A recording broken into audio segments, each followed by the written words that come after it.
बच्चों ये सॉल्यूशन के हमारे बेसिक्स टॉपिक्स थे, ठीक है ना।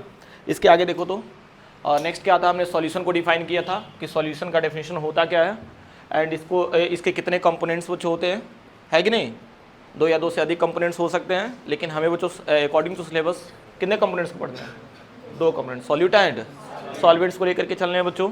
फिर हमने इन दोनों का डेफिनेशन भी बता दिया, which has less quantity are called solute, which has more quantity are called solvent. फिर हमने ये भी बताया था एक्वस सॉल्यूशन का मीनिंग क्या होता है, नॉन एक्वस सॉल्यूशन का भी मीनिंग क्या होता है। ओके, एक्वस का मतलब water as a solvent use होता हो, और नॉन एक्वस का मतलब होता है जिसमें लिक्विड यूज होता है लेकिन वाटर एज अ सॉल्वेंट। जैसे प्योर हमने सल्फ्यूरिक एसिड ले लिया था, बेंजीन लिया था, ईथर लिया था, याद करिए बच्चों आप लोग। हाँ, फिर डाइल्यूटेड का मीनिंग मैंने बताया था एंड कॉन्सनट्रेटेड का। डाइल्यूटेड में क्या होता है बच्चों, जैसे डाइल्यूट HCl की बात करेंगे तो इसमें वाटर की क्वांटिटी ज़्यादा हो जाएगी, ठीक है ना, और HCl की क्वांटिटी कम, और कॉन्सनट्रेटेड में पानी की क्वांटिटी कम और HCl की क्वांटिटी ज़्यादा हो जाएगी। क्लियर है ना बच्चों। नेक्स्ट देखते हैं हम लोग, नेक्स्ट स्लाइड में चीज नोटिस करिए आप लोग, types of solution on the basis of क्या था बच्चों, सॉल्युबिलिटी था। ओके, तो इसमें हमने क्या टर्म्स लिया बच्चों, dissolution, crystallization, saturated, unsaturated and क्या था बच्चों, सुपर सैचुरेटेड। तो डिसोल्यूशन का मीनिंग क्या होता है, कोई भी सॉलिड पार्टिकल्स है बच्चों जो कि सॉलिड पार्टिकल्स है, अगर पानी में मिलाते हैं हम लोग तो क्या होता है, कंप्लीटली डिजॉल्व हो जाता है और उस वाटर की बच्चों कॉन्सेंट्रेशन क्या कर देता है, इंक्रीज कर देता है। This process is known as dissolution. And इसके बाद से क्रिस्टलाइजेशन का मीनिंग मैंने बताया था कि दो सॉलिड पार्टिकल्स आपस में कोलाइड करेंगे बच्चों, कोलाइड करके बच्चों क्या करेंगे, get separated out. Okay, solid के फॉर्म में कन्वर्ट हो जाते हैं, ऐसा समझो ना। हाँ, बहुत अच्छे। सेचुरेटेड की बात करेंगे तो सेचुरेटेड में क्या होता है, no more solid can be dissolve, हाँ, at same temperature and pressure. ये छोटे छोटे टर्म्स से बच्चों याद रखना, कॉन्फिडेंस आएगा, ये नहीं कि बोर्ड में आ जाएगा डायरेक्टली, ठीक है ना। ये छोटे छोटे टर्म्स अगर आपके रेडी रहेंगे तो आपके अंदर कॉन्फिडेंस आएगा कि हम कर लेंगे अच्छा। फिर उसके बाद से अनसैचुरेटेड की बात करेंगे बच्चों, तो more solid can be dissolve at fix temperature and pressure.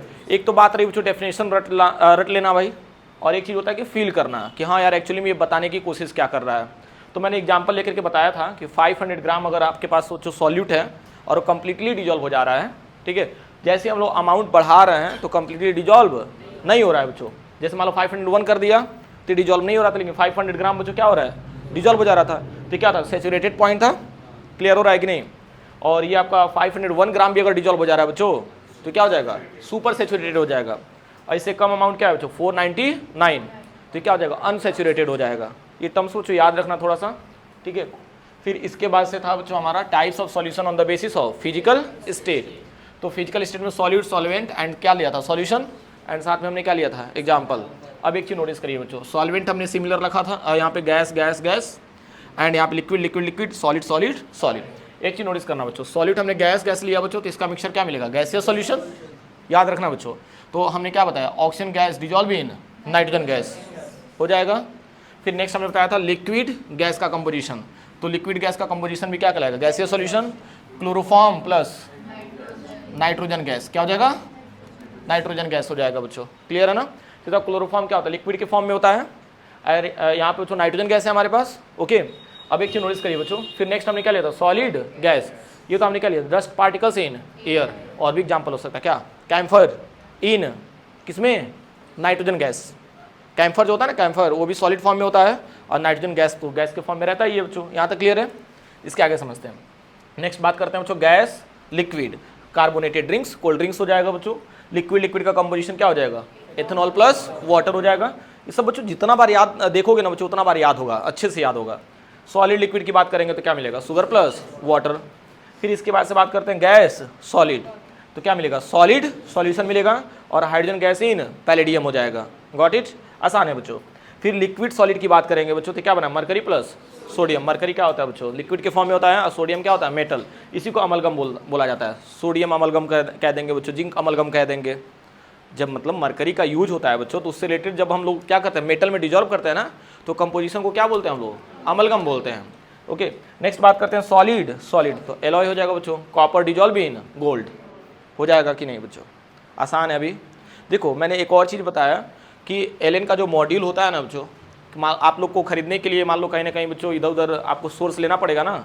तो मैंने एक तरीका बच्चों इसका निकाल लिया है, ठीक है ना। एक बच्चे से मैंने बच्चों पूरा एलएन का पीडीएफ मैंने मंगवा लिया है, ठीक है ना। आपको ग्रुप में बच्चों मैं प्रोवाइड करा दूंगा। तो आपको करना क्या है, जनरली जो चैप्टर चल रहा है बच्चों, उस चैप्टर का आपको क्या करना है, पीडीएफ प्रिंट आउट करा के रख लेना है, समझ पा रहे हो ना, स्टेपल करके।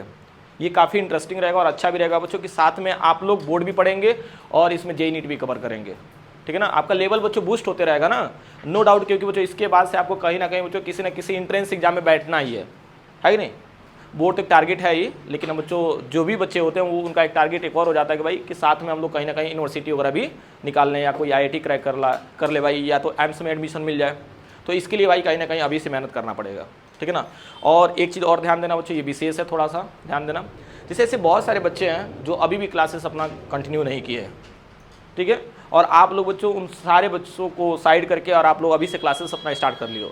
इवन इसमें कुछ ऐसे भी बच्चे हैं जो अभी सिर्फ केमिस्ट्री पढ़ रहे हैं, फिजिक्स और पे ध्यान नहीं दे रहे हैं बच्चों। आप कैसे भी पढ़िए, लेकिन फिजिक्स, मैथ्स, बायो, इन सब पे भी बच्चों इक्वली फोकस करिए, अभी से लग जाइए, क्योंकि बच्चों सारे सब्जेक्ट आपके इंपॉर्टेंट हैं। सिलेक्शन तभी मिलेगा बच्चों जब आप तीनों सब्जेक्ट को अच्छे से पढ़ेंगे, ये चीज़ ध्यान देना।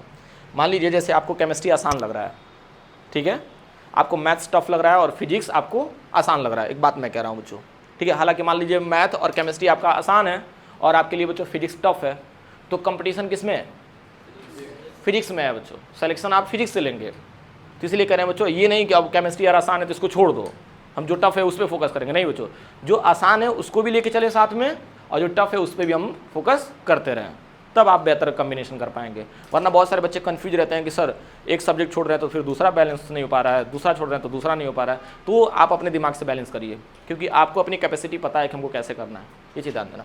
आते हैं बच्चों टॉपिक पे नेक्स्ट, ठीक है। नेक्स्ट हमारा टर्म्स था बच्चों कॉन्सेंट्रेशन टर्म्स, ओके। तो हमने एक और टर्म्स इसमें डिफाइन किया था, कॉन्सेंट्रेशन ऑफ सॉल्यूशन, और ये भी बताया था the amount of solute present in given quantity of solution, okay. ये तो समझ में आ रहा ना।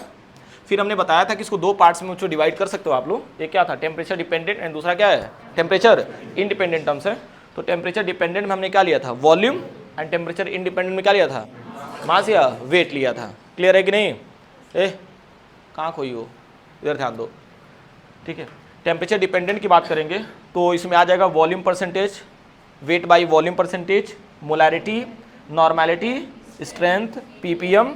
पीपीएम में क्या आ जाएगा, volume by volume, wait by volume. फिर पीपीबी भी मैंने बताया था भाई कि पार्ट्स पर बिलियन हो जाएगा, पार्ट्स पर ट्रिलियन हो जाएगा।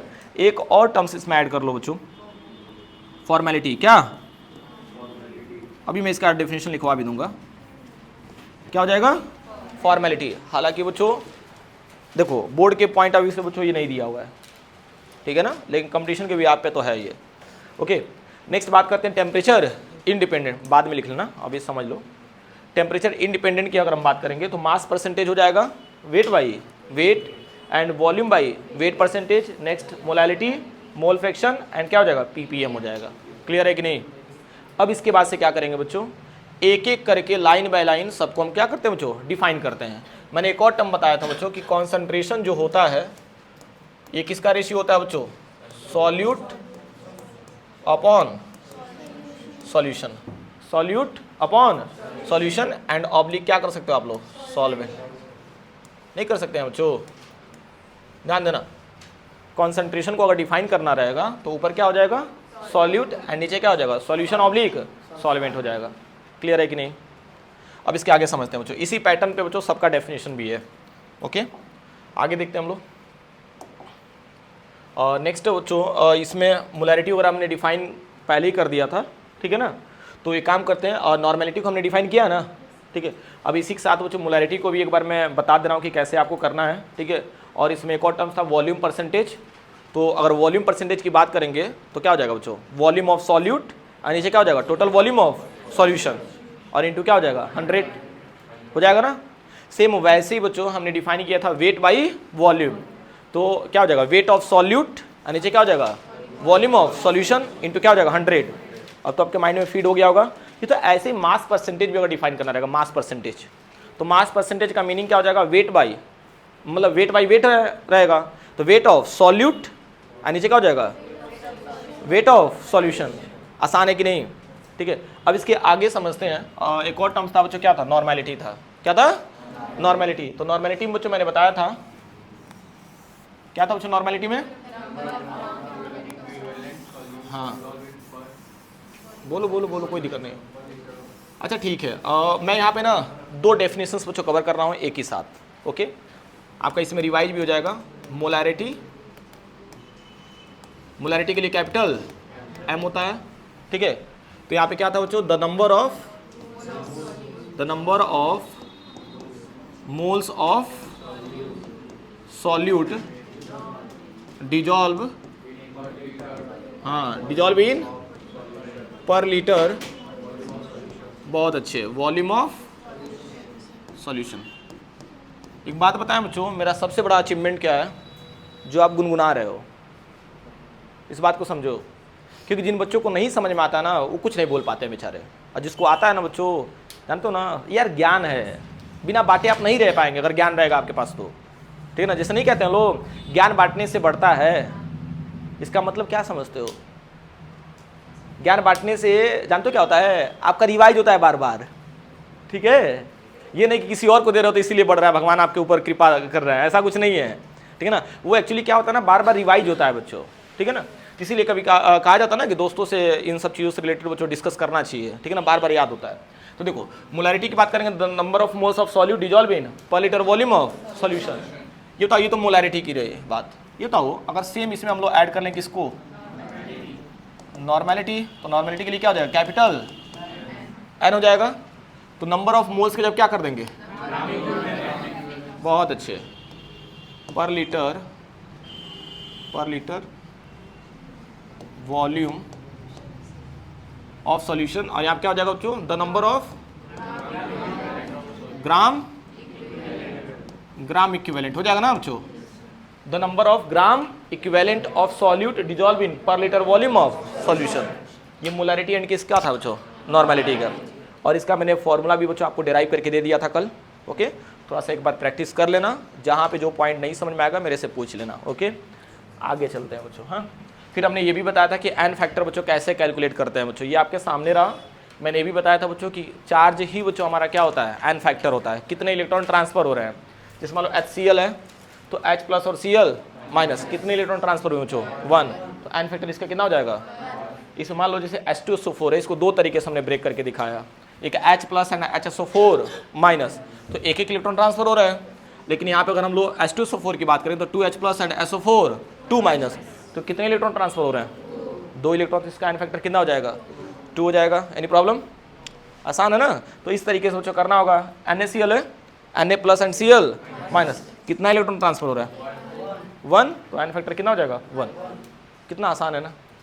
जिसको भी टफ लग रहा है बच्चों, टफ किसको लगेगा, जो पढ़ता नहीं है। अगर आप पढ़ रहे हैं तो भाई क्यों टफ लगेगा, ठीक है ना। और सीरियसली मैं बता रहा हूँ, इस बार का बैच बच्चों काफ़ी क्रूशियल मुझे मिला है और बहुत अच्छा मिला है, ठीक है ना। जैसे आप लोग रिस्पॉन्ड कर रहे हो, ये मेरे लिए काफ़ी अच्छा है, ठीक है ना। तो जानते हो बच्चों, हर साल कहीं ना कहीं बच्चों रगड़ना पड़ता है, मुझे पूरा बेसिक क्लियर करना पड़ता है, तब बच्चों मुझे आगे बढ़ना पड़ता है। तो अभी ध्यान दो, अच्छा कर लोगे तुम लोग। ये बताओ, इसके बाद से समझते हैं। तो हम लोग क्या क्या कर लिए, ध्यान देना। वॉल्यूम परसेंटेज है कि नहीं, wait by volume percentage, molarity भी कर लिया हमने और नॉर्मेलिटी भी कर लिया, क्लियर है ना। इसके बाद से समझते हैं हम लोग स्ट्रेंथ, क्या ख्याल है, ठीक है। स्ट्रेंथ ये दिखेगा ना, नहीं दिख रहा बच्चों,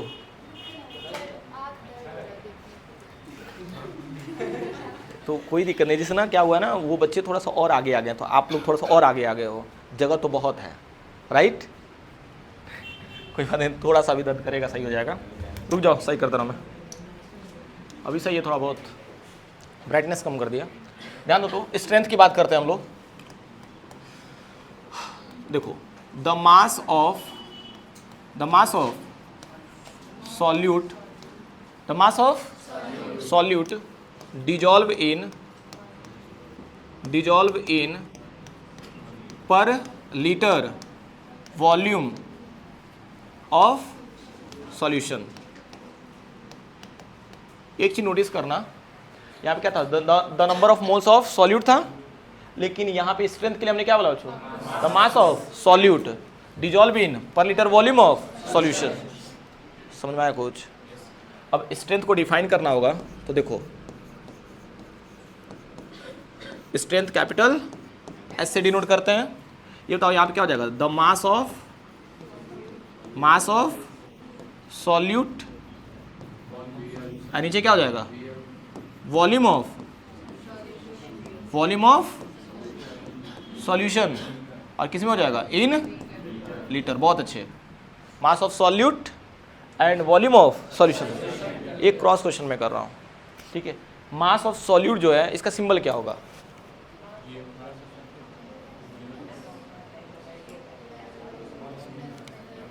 इसका हम लोग सिंबल क्या यूज करेंगे, स्मॉल एम मोलालिटी के लिए हो जाएगा, स्मॉल एन गधा कहेंगे, क्या रहेगा, डब्ल्यू जो रहेगा तुम्हारा स्मॉल रहेगा कैपिटल, स्मॉल रहेगा, सॉल्यूट के लिए यूज हो रहा है। बच्चों कितना इजी है यार, गिवन मास अपन मोलर मास अभी हम लोग जस्ट पढ़ के आए हैं। तो जो मास ऑफ सॉल्यूट है एक्चुअली वो किस में रहेगा, स्मॉल लेटर में रहेगा। तो small W equals to sorry upon क्या कर लेना, वी एल कर लेना। ये किसको इंडिकेट कर रहा है बच्चों, स्ट्रेंथ, वॉल्यूम इन लीटर। यही अगर एम एल में रहेगा तो कैसे रहेगा बच्चों, strength equals to weight into 1000 अपन क्या हो जाएगा, क्लियर है कि नहीं, स्ट्रेंथ समझ में आ गया।